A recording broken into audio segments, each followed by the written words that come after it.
Boa noite, meus irmãos, amigos presentes. Vamos abrir Evangelho de João, capítulo 1, e vamos ler o versículo número 14. Evangelho de João, capítulo 1, versículo 14. Todos juntos, a uma só voz. E o Verbo se fez carne e habitou entre nós, cheio de graça e de verdade, e vimos a sua glória, glória como do unigênito do Pai. Amém. Meus irmãos, meus amigos, há determinados fatos, há determinados acontecimentos que marcam e marcam a história humana, que marcam e marcam a história da humanidade, impactando em muito a vida das pessoas, pelo menos em boa parte, pelo menos em sua maioria.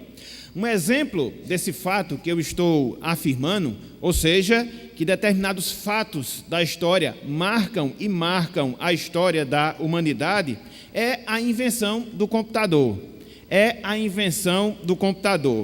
Desde 1945 até a sua popularização nos anos 80, nós vemos, meus irmãos, meus amigos, como o computador ele está fazendo parte das nossas vidas e nos propiciando alguns benefícios, alguns privilégios, seja encurtando distâncias, seja promovendo oportunidades, seja permitindo a agilidade e tantas outras coisas, tantos outros benefícios que nós poderíamos enumerar, que nós poderíamos elencar em relação à criação do computador e como ele impactou, vamos assim dizer, a história humana, a história da humanidade.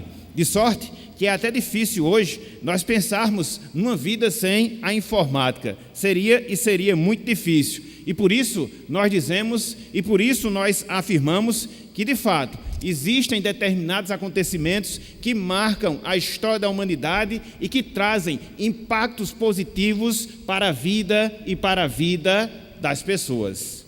Contudo, meus irmãos, meus amigos, nenhum fato ele é tão marcante, nenhum fato ele é tão importante na história da humanidade como o nascimento do nosso Salvador, do nosso Senhor Jesus Cristo. Existem fatos, existem acontecimentos com toda certeza, mas nenhum deles, absolutamente nenhum deles é tão marcante como a vinda de Cristo, a sua encarnação, o seu nascimento entre nós. Não é sem razão, meus irmãos, não é sem razão, meus amigos, que a própria história humana, que a própria história dos homens, era dividida em antes e depois do Senhor Jesus Cristo.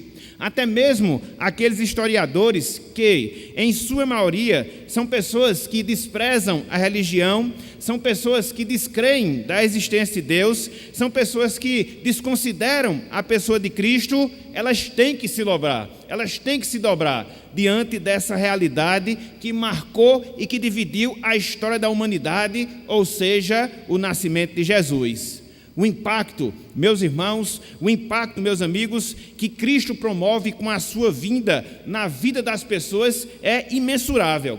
Seja impactos positivos, no sentido de trazer salvação, seja impactos negativos, no sentido de promover a condenação.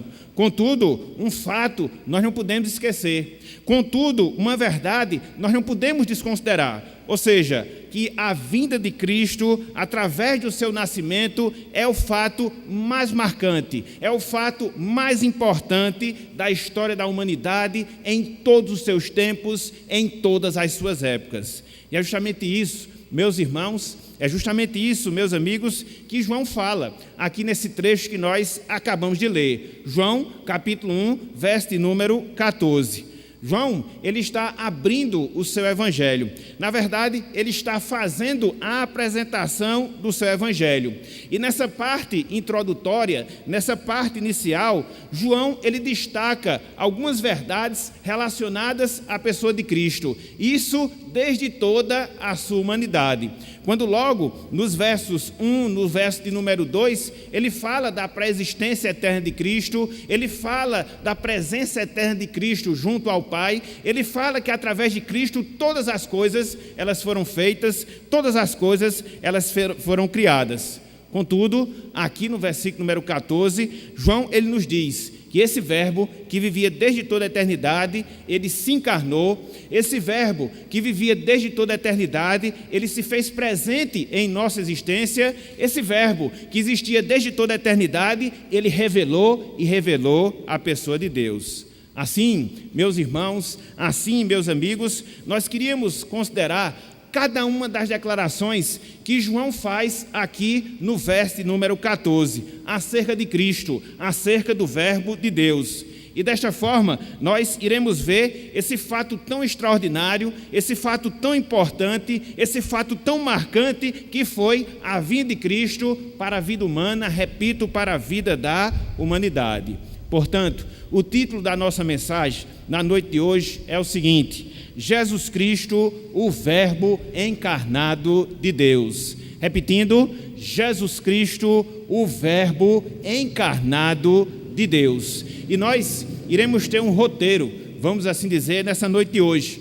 Dentro desse tema, dentro desse assunto, nós iremos abordar 3 pontos. Nós iremos abordar em 3 divisões. No primeiro momento, nós iremos ver a encarnação do Verbo em si. No segundo momento, nós iremos ver a presença do Verbo aqui na terra. E, em terceiro lugar, nós iremos ver a revelação feita pelo Verbo. Então, nós vamos, pela graça do Senhor, tentar seguir esse roteiro, tentar seguir esse caminho e aprender um pouco mais de tantas verdades que nós encontramos, de tantas verdades que nós temos apenas nesse verso, João, capítulo 1, verso de número 14. Então, qual é a primeira verdade que nós queríamos destacar? Qual é o primeiro ponto que nós queríamos enfatizar nessa noite de hoje, relacionado a Cristo, relacionado ao seu nascimento? Conforme nós dizemos, em primeiro lugar, a encarnação do Verbo em si. A encarnação do Verbo em si. E eu queria chamar a atenção para a primeira parte desse versículo número 14. Acompanhe, por favor, comigo nas suas Bíblias, Evangelho de João, capítulo 1, versículo 14, parte inicial do versículo 14, onde nós destacaremos a encarnação do Verbo em si. João aqui nos diz: e o Verbo se fez carne. E o Verbo se fez carne. Aqui, meus irmãos, aqui, meus amigos, o que João nos diz, inspirado por Deus, através dessas palavras, é algo profundo. Na verdade, é algo muito profundo. Nós podemos dizer que essa pequena expressão de João, quando diz, e o Verbo se fez carne, é o maior milagre. Prestem atenção, é o maior milagre que já existiu em todos os tempos. E o Verbo se fez carne é a descrição que João faz do maior milagre que já existiu em todos os tempos. Até mesmo o milagre da criação, quer seja do mundo físico, quer seja do mundo espiritual. Por quê? Porque, em outras palavras, meus irmãos, em outras palavras, meus amigos, João, aqui através dessa frase, nos diz que a segunda pessoa da Trindade, ou seja, o Filho eterno de Deus, ele assumiu, prestem atenção, ele assumiu a condição humana. Ele não deixou de ser Deus, não, jamais. Mas agora, através da encarnação, além de ser Deus, a segunda pessoa da Trindade, também ele é um ser humano, semelhante a nós, com todas as suas características, com todas as suas limitações, exceto em relação ao pecado.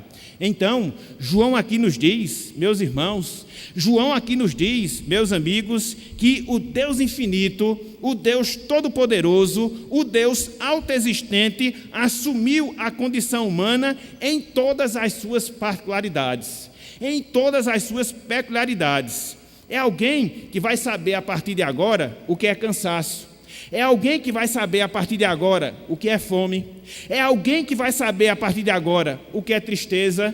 É alguém que vai saber a partir de agora o que é morte. como João vai descrever em relação à vida de Cristo durante ou ao longo de todo o seu evangelho. Então, nós precisamos considerar esse fato. Nós precisamos considerar atentamente esse fato, porque a encarnação do Verbo, a encarnação do Filho Eterno de Deus, diz respeito justamente a essa realidade.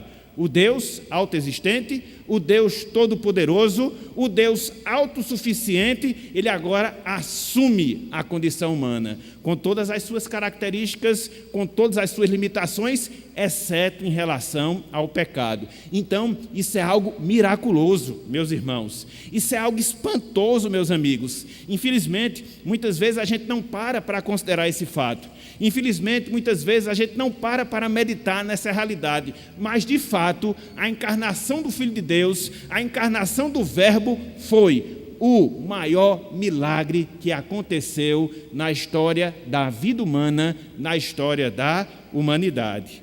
E é interessante, meus irmãos, meus amigos, que a afirmação que João faz na primeira parte do versículo 14, e o Verbo se fez carne, ela ia de encontro a tudo aquilo que se pensava nos tempos do apóstolo João. Eu vou repetir, a afirmação que João faz, e o Verbo se fez carne, ia de encontro a tudo aquilo que se imaginava, a tudo aquilo que se pensava nos seus dias. Por exemplo, os pagãos, nos dias do apóstolo João, eles pensavam ser impossível Deus assumir a condição humana. Eles até criam que as divindades, por eles criadas, se apresentavam na terra através de tomar os corpos dos homens, mas jamais de se encarnar como ser humano. Os pagãos viam dessa forma. Mas não só isso, os pensadores nos tempos do apóstolo João, eles diziam ser impossível o Deus perfeito se encarnar, porque eles concebiam que o corpo humano, que a matéria humana era má, logo Deus não podia se encarnar. Então, contrariando todos esses conceitos, contrariando todas essas ideias equivocadas, João faz essa afirmação fantástica em relação ao Filho de Deus. E o Verbo se fez carne. Portanto, meus irmãos, meus amigos, a primeira declaração que João faz sobre Jesus Cristo, o Verbo de Deus, foi que ele se encarnou, a saber, ele assumiu a natureza humana com todas as suas realidades, com todas as suas limitações, repito, exceto no pecado. Esta encarnação, ela teve como objetivo, ela teve como alvo a nossa salvação. É por isso que no verso número 12, João assim nos diz: mas a todos quantos o receberam, deu-lhes o poder de serem feitos filhos de Deus, a saber, aos que creem no seu nome. Então, foi por isso que Cristo se encarnou. Foi por isso que a segunda pessoa da Trindade tomou a condição humana. Com que objetivo? Com que intuito? Com o intuito de nos salvar, com o intuito de nos redimir, com o intuito de nos levar para a pessoa de Deus, para a pessoa do Senhor. Portanto, meus irmãos, minhas irmãs, aqui nós encontramos uma lição muito específica. Aqui nós encontramos uma lição muito especial para cada um de nós que já somos crentes, para cada um de nós que já temos esse Deus encarnado em nossas vidas, em nossos corações. E qual é a aplicação? Qual é a lição que nós podemos extrair desse fato do Verbo ter se encarnado, do Deus autoexistente, todo-poderoso, autossuficiente, ter assumido a condição humana com o objetivo de nos salvar? Simples, meus irmãos, simples, minhas irmãs. Deus, a partir dessa verdade, Ele nos ensina que não está indiferente em relação à nossa situação.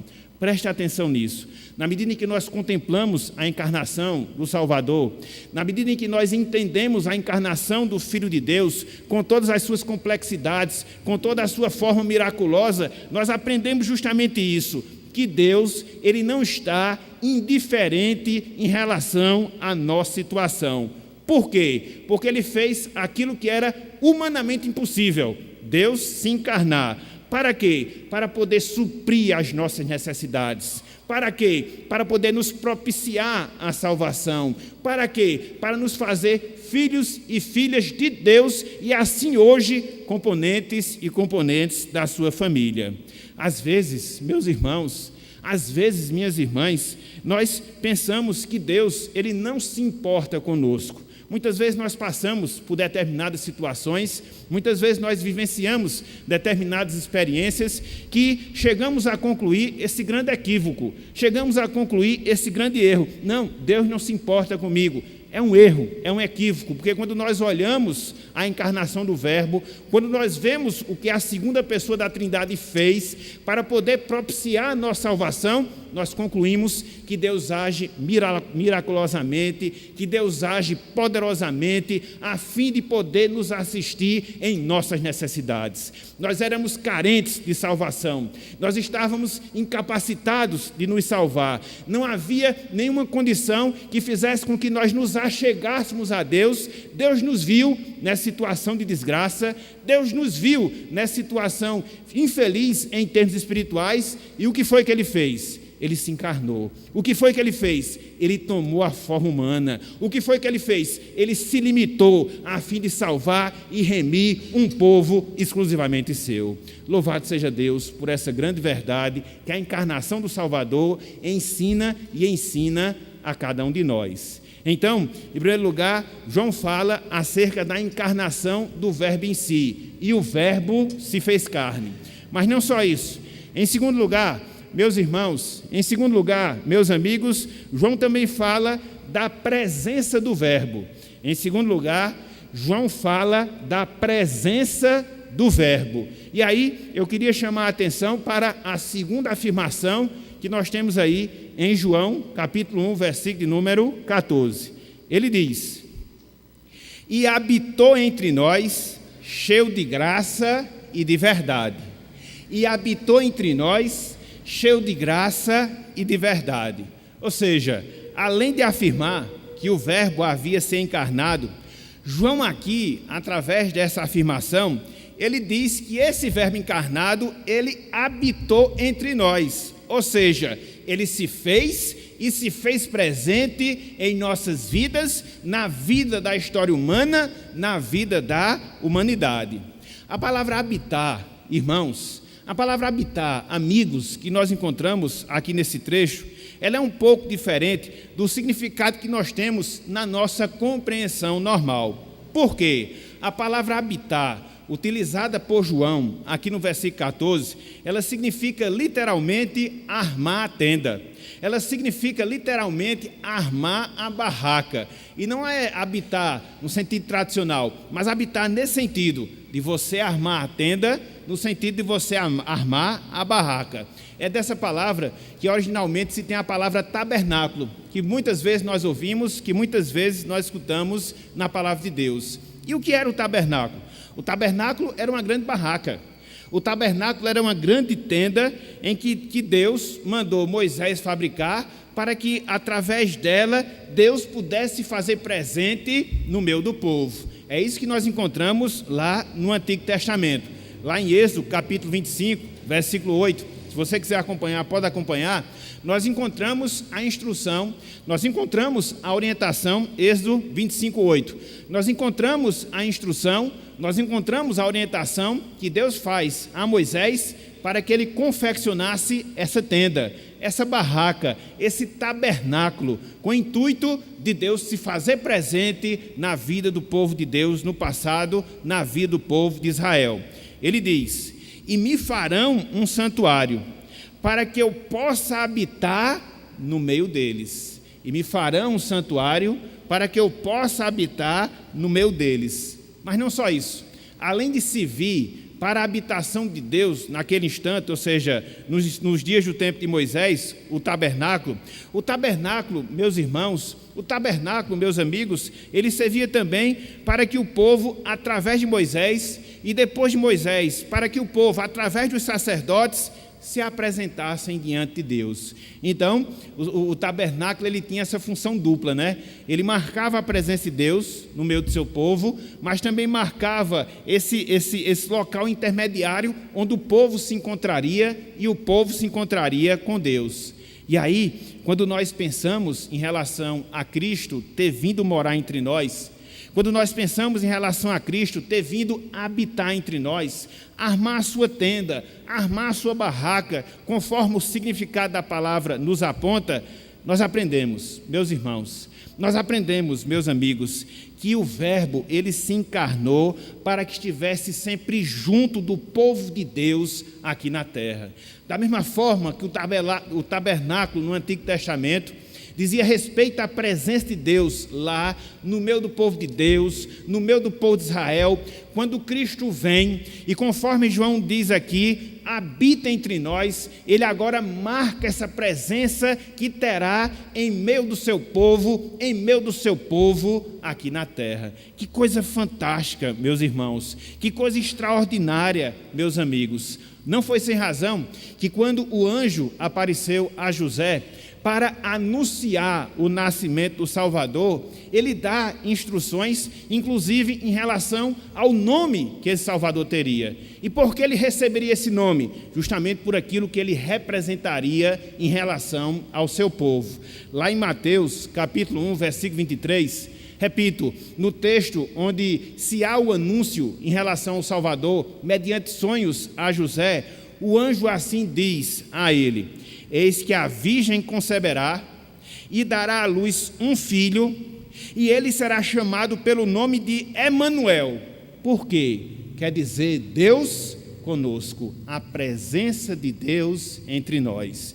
Então, aquilo que Deus representava no Antigo Testamento, através do tabernáculo, Cristo, ele representa em nossas vidas. Ele veio tabernacular entre nós, ele veio armar a sua tenda, ele veio habitar, ele veio se fazer presente entre nós. Louvado seja Deus, meus irmãos, por tão grande bênção que nós temos em Cristo Jesus. Mas não só isso, pelo fato também de Cristo ter se encarnado, ele agora nos liga a Deus. Ele serve como esse meio através do qual nós desfrutamos de comunhão e comunhão com o Senhor, assim como acontecia no tabernáculo. As pessoas se dirigiam para lá com o intuito de se colocar na presença de Deus, com o intuito de irem para a presença de Deus. E quem é que faz isso por nós hoje? Cristo. Por quê? Porque um dia ele se encarnou, um dia ele habitou entre nós. Foi por isso que num dado momento, lá no Evangelho de João, capítulo 14, versículo 6, Cristo ele disse: eu sou o caminho e a verdade e a vida, ninguém vem ao Pai, senão por mim. Então, é isso que Cristo também representa para nós hoje. O fato dele ter habitado entre nós, o fato dele ter armado a sua tenda, nos possibilita agora a grande bênção. Que grande bênção? A bênção de nós adentrarmos a presença de Deus. Ele é a própria presença de Deus na nossa vida e através dele nós desfrutamos da presença de Deus. Tudo isso, meus irmãos, tudo isso, meus amigos, por causa da sua encarnação. Por isso João diz: e habitou entre nós. E é interessante porque no restante do texto, ou pelo menos no restante da afirmação, João fala acerca de duas características dessa habitação de Cristo em nossas vidas. Em primeiro lugar, ele disse que esse verbo habitou entre nós cheio de graça. E aí quando nós observamos, meus irmãos, quando nós observamos, meus amigos, a vida de Cristo aqui na terra, nós podemos perceber com facilidade o como ele demonstrou a graça de Deus, o como ele demonstrou o favor imerecido de Deus enquanto ele esteve entre nós, enquanto ele esteve aqui na terra. E em todos os lugares, por todos os momentos, durante toda a sua vida, Cristo, ele manifestou a graça de Deus entre nós. Ele manifestou a graça de Deus quando pregava o evangelho da salvação aos perdidos. Cristo, ele manifestou a graça de Deus quando abençoava os pecadores, seja proporcionando-lhes cura, seja proporcionando-lhes ressurreição, seja proporcionando-lhes comida. Cristo, ele manifestava a graça de Deus na medida que ele salvava e salvava pessoas ímpias. Enfim, meus irmãos, enfim, meus amigos, a vida de Cristo é uma demonstração viva. A vida de Cristo é uma demonstração abundante da graça de Deus em nossas vidas. É isso que representa também o seu nascimento. É isso que representa também a sua encarnação. A presença de Cristo no nosso meio, a presença de Cristo aqui na terra, demonstrou, repito, de maneira vívida, demonstrou, repito, de maneira abundante a graça de Deus sobre nossas vidas. Mas não só graça. João diz que esse verbo, ele habitou entre nós também cheio de verdade. Por que cheio de verdade? O que é que João estava querendo nos dizer? O que é que João estava querendo nos ensinar através dessa expressão e habitou entre nós cheio de verdade? Porque na medida que Cristo veio, meus irmãos, na medida que Cristo veio, meus amigos, as sombras, elas foram dissipadas. Haviam várias promessas, haviam várias figuras relacionadas ao Salvador que foram reveladas por Deus durante todo o período do Antigo Testamento, inclusive o tabernáculo. Ele era uma representação de Cristo, ele apontava para Cristo. Então, quando Cristo veio, se encarnou, quando Cristo veio, ele habitou entre nós. Todas essas sombras, elas foram dissipadas. E agora nós nos deparamos com a verdade de Deus, o seu Filho, o nosso grande Salvador. De certo que tudo aquilo que Cristo fazia, tudo aquilo que ele vivia, apontava justamente para essa verdade. Ele é a própria verdade. Então, nós já vimos pelo menos duas coisas. Nós já vimos pelo menos dois aspectos relacionados à encarnação. A encarnação em si, e o verbo se fez carne, mas não só isso, a presença do verbo, e habitou entre nós, cheio de graça e de verdade.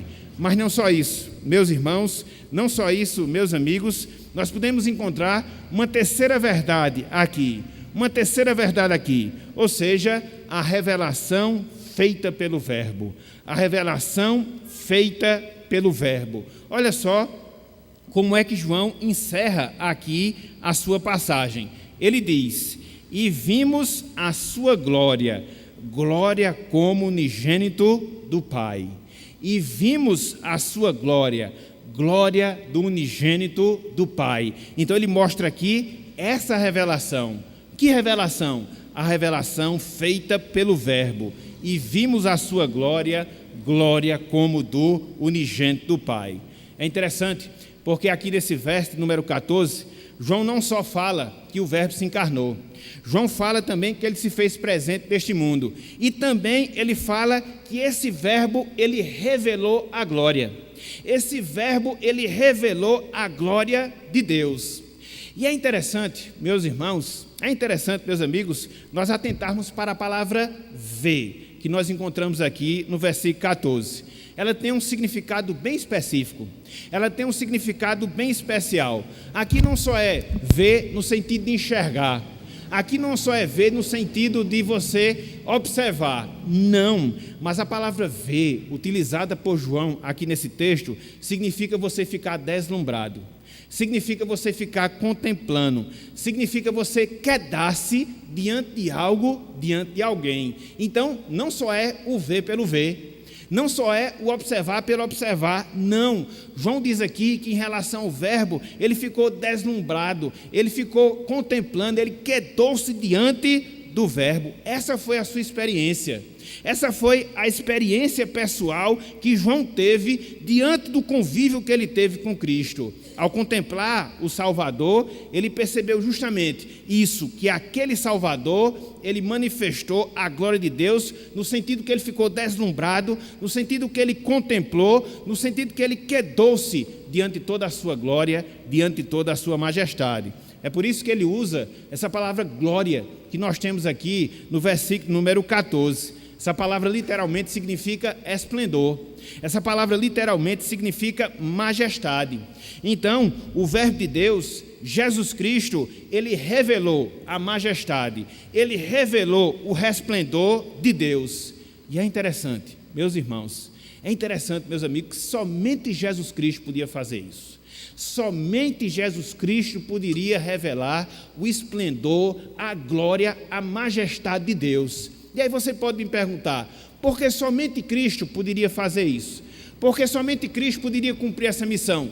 Simples, meus irmãos, simples, meus amigos, porque o Filho, ele era o unigênito do Pai. É por isso que João diz, e vimos a sua glória, glória como unigênito do Pai. Ele era o próprio Deus, ele era a revelação do próprio Deus. Então somente ele poderia, como de fato fez, revelar a glória, revelar a grandeza, revelar o esplendor da pessoa de Deus entre nós, entre os homens. Foi isso que Cristo fez, foi essa também uma das suas missões. Então Cristo, meus irmãos, Cristo, meus amigos, ele se encarnou para revelar Deus e toda a sua glória entre nós. Que coisa fantástica, que coisa maravilhosa.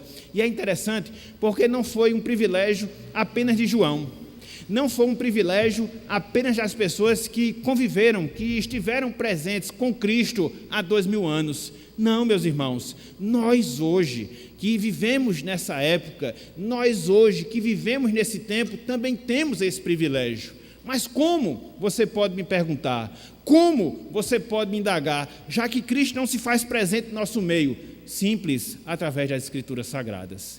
Quando nós lemos a Bíblia, meus irmãos, quando nós lemos a Bíblia, meus amigos, e vemos a pessoa de Cristo, suas palavras, vemos a pessoa de Cristo, suas obras, é a mesma coisa que nós estarmos vendo o próprio Deus, de sorte que essa visão, ela não ficou restrita no passado, ela permanece hoje e permanecerá até o dia que Cristo voltar para poder nos buscar e nos buscar para si. Então, nós temos esse grande compromisso. Então, nós temos essa grande responsabilidade, ou seja, de nos voltarmos para a palavra do Senhor, de nos voltarmos para o Evangelho de Cristo, de poder contemplar Cristo na sua beleza, de poder contemplar Cristo na sua glória, através daquilo que Ele ensinou, através da maneira santa que viveu, através das obras que operou. Tudo, meus irmãos, deve redundar no nosso coração, glórias ao nome do nosso Deus. A encarnação de Cristo nos remete para isso. Infelizmente, falamos isso na semana passada, nós temos uma visão muito resumida, nós temos uma visão muito sintetizada em relação ao nascimento de Salvador. Nós não abrimos o nosso campo de visão e por isso acabamos por perder tantas coisas fantásticas, tantas coisas maravilhosas que esse nascimento propicia para cada um de nós. Então, fica para nós essa responsabilidade, fica para nós esse compromisso de quê? De contemplarmos a pessoa de Cristo através da palavra de Deus, de podermos nos quedar, de podermos ficar deslumbrados diante da glória de Cristo, porque é a glória do próprio Deus, na medida em que nós lemos, na medida em que nós nos voltamos, na medida em que nós nos alimentamos da palavra de Deus. Foi por isso que hoje pela manhã nós vimos que a leitura das Escrituras Sagradas é um meio de graça. E por que é um meio de graça? Porque quando você lê as Escrituras, quando você aprende da Bíblia, você está aprendendo do próprio Cristo, você está aprendendo do próprio Deus. Então, Cristo se encarnou, Cristo habitou entre nós com esse intuito de revelar e revelar a pessoa de Deus. Em certo momento, um dos discípulos do Senhor Jesus Cristo, ele pediu para que Jesus Cristo mostrasse quem era Deus. E ele se dirigiu para aquele discípulo e disse: eu estou aqui, quem vê o Pai, vê a mim. Como dizes tu, mostra-nos o Pai. Então, olhar para Cristo, conviver com Cristo, era olhar e conviver com o próprio Deus, como de fato aconteceu através dos registros dos Evangelhos. Então, meus irmãos, meus amigos, esse texto aqui nos remete a essas três verdades, pelo menos, essas três verdades que nós temos diante de nós, em relação à encarnação do Verbo. Em primeiro lugar, nós temos a encarnação do Verbo em si. Em segundo lugar, nós temos a presença do Verbo. E em terceiro lugar, nós temos a revelação feita pelo Verbo. 3 pontos, 3 divisões relacionadas com a encarnação do Salvador. Mas podemos nos perguntar, como é que essas verdades podem ainda ser aplicadas em nossas vidas? Quais são as lições que nós podemos extrair do fato de Cristo ter vindo, de ter se encarnado, de ter habitado entre nós, de ter revelado a glória de Deus? Pelo menos 2 coisas que nós queríamos chamar a atenção. Uma delas para nós que somos salvos e a outra delas para aquelas pessoas que ainda não experimentam da salvação. Para nós, meus irmãos, para nós, minhas irmãs, nós devemos entender que Cristo se fez presente em um dia ou em determinados dias aqui na terra, para que hoje nós estivéssemos desfrutando continuamente da presença de Deus em nossas vidas. Cristo, ele se fez presente em alguns dias aqui na terra, para que continuamente nós pudéssemos desfrutar da presença de Deus nas nossas vidas. E esse é um privilégio que jamais a gente deve esquecer. Essa é uma bênção que jamais nós devemos negligenciar em relação às nossas vidas. Muitas vezes, e a experiência nos mostra, muitas vezes nós chegamos a pensar que nós estamos sós. Sobretudo quando nós procuramos viver o Evangelho. Sobretudo quando nós procuramos ser fiéis a Deus. Porque vivemos em um mundo que é antagônico em relação às coisas de Deus. E muitas vezes nós nos entristecemos por essas coisas. Contudo, nós devemos nos confortar. Contudo, nós devemos consolar o nosso coração de que isso não é fato. Deus, mediante Cristo, ele se faz presente em nossas vidas. Tanto é que antes de ascender aos céus, essa foi a grande promessa que Cristo fez aos discípulos. E por extensão, foi a grande promessa que Cristo fez a cada um de nós. Eis que estou convosco todos os dias até a consumação dos séculos. Essa é a grande verdade, meus irmãos, que a encarnação do Verbo, ela remete para cada um de nós. Não estamos sós aqui nesta vida. Deus, ele veio, Deus, ele se encarnou, Deus habitou entre nós, para que através do seu Espírito, ele permanecesse sempre, continuamente em nossos corações, sempre, continuamente em nossas vidas. E esse é o privilégio que nós temos. Esse é o benefício que nós desfrutamos da parte de Deus. Uma vez que nós somos salvos, uma vez que nós somos remidos, essa bênção, ela passa a ser real em nossas vidas. E tudo isso, meus irmãos, tudo isso, minhas irmãs, a partir da encarnação, a partir do nascimento do nosso Salvador. E assim será sempre ao longo da nossa vida. E assim será sempre ao longo da nossa caminhada aqui na terra.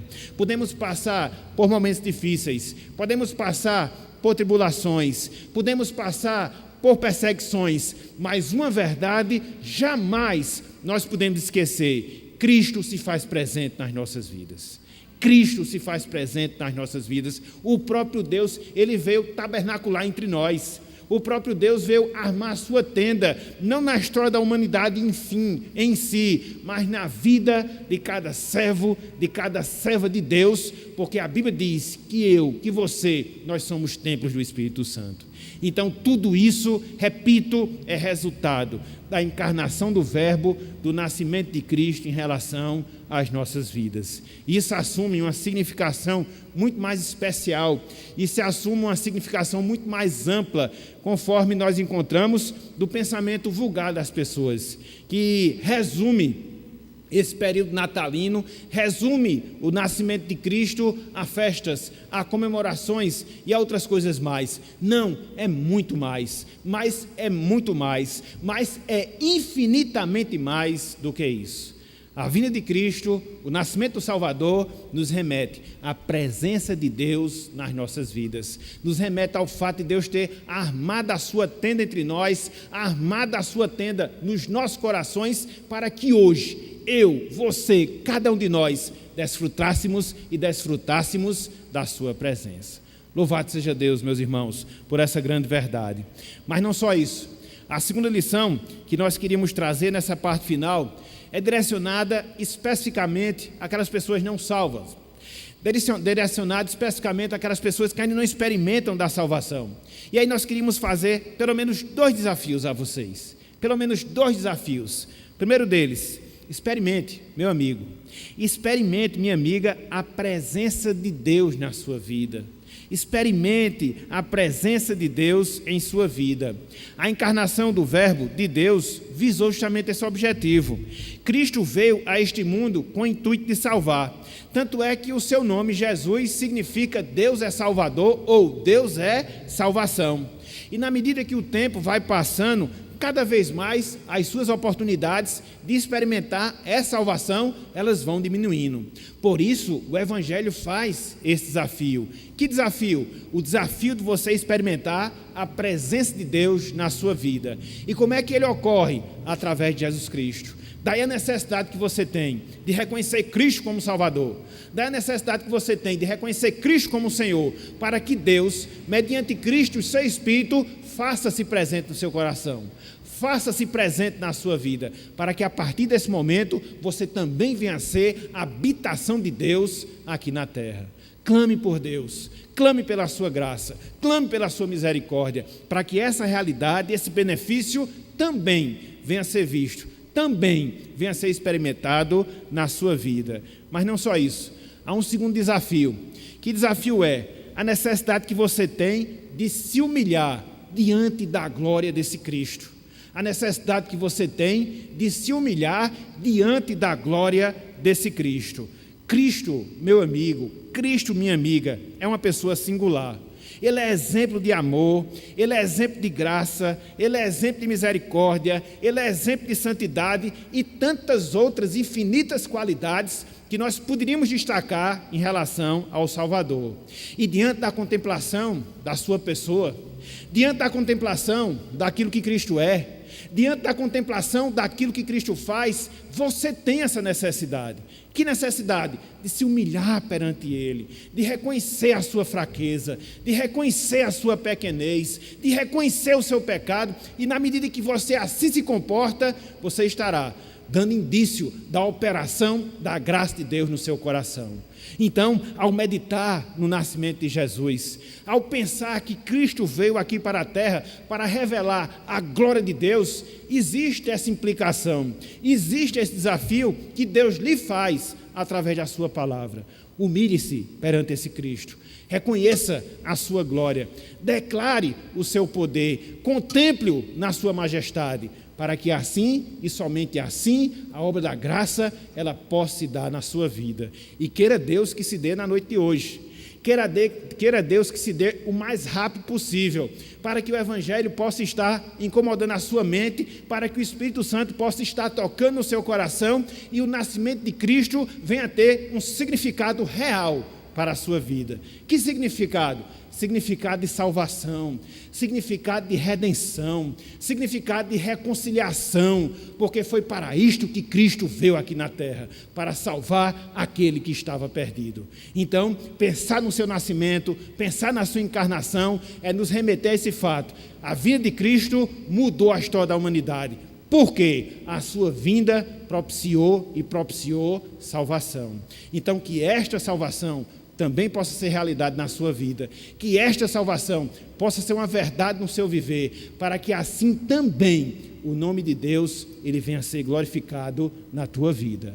Então, que Deus, meus irmãos, que Deus, meus amigos, nos abençoe e que nós cada vez mais aprendamos, cada vez mais que possamos meditar em tantas verdades, em tantos aspectos relacionados ao nascimento do nosso Salvador.